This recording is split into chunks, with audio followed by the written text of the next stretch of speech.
வணக்கம். இது எல்லா கோயில்லையும் சிறப்பு தரிசனம், அந்த தரிசனம், இந்த தரிசனம் அப்படின்னு சொல்லி போட்டு நிறைய கலெக்ட் பண்ணுறாங்க. சாமி பேரை சொல்லி ஏமாத்துறாங்க. அரசாங்கம் மதத்துக்கு பின்னால் துணையாக இருந்த மாதிரி இருக்குது. தெய்வ வழிபாடுங்கிறது நம்மளுடைய தேவைக்கு தான் நம்ம பண்ணுறோம். நமக்கு சாமி கும்பிடணும் அப்படிங்கிறது. அதை காசு கொடுத்து கும்பிட்ற அளவுக்கு மக்களை இது பண்ணிகிட்ருக்காங்க. எல்லா கோயில்லையும், அருணாத்துறை கோயில் அத்தனை கோயில்லையும் காசு பணம் கொடுங்க. ரூ. 100 ரூ. 200 2000 வரைக்கும் போயிட்டுருக்கோம். சாமி பேரை சொல்லி மக்களை, கடவுளை நீங்கள் மனசார கும்பிட்டாலே போதும். கோயிலையும் போய் கும்பிடுங்க, இல்லைன்னு சொல்லலை. காசு கொடுத்து கும்பிடாதீங்க, அது சாமியே ஏற்றுக்கிடாது. நீங்கள் போய் அந்த கோயிலுக்கு வெளியே நின்று அந்த சாமியை கும்பிட்டாலே போதும். உங்களை நல்ல மாதிரி அவங்க செஞ்சு கொடுப்பாங்க.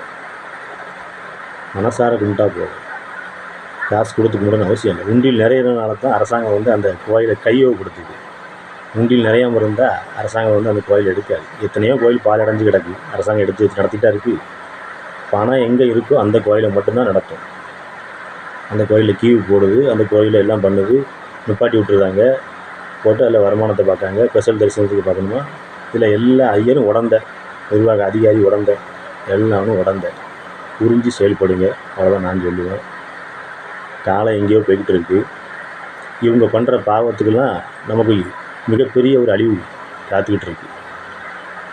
எல்லா சாமியும் கொந்தளிக்க போகுது, பூமியும் கொந்தளிக்க போகுது. இதுதான் நடக்க போகுது. அதுக்கப்புறம் இவங்க உண்டியில் எங்கே கொண்டு வைக்க போகிறாங்கன்னு தெரியல. பாருங்கள், சீக்கிரம் நடக்கும்.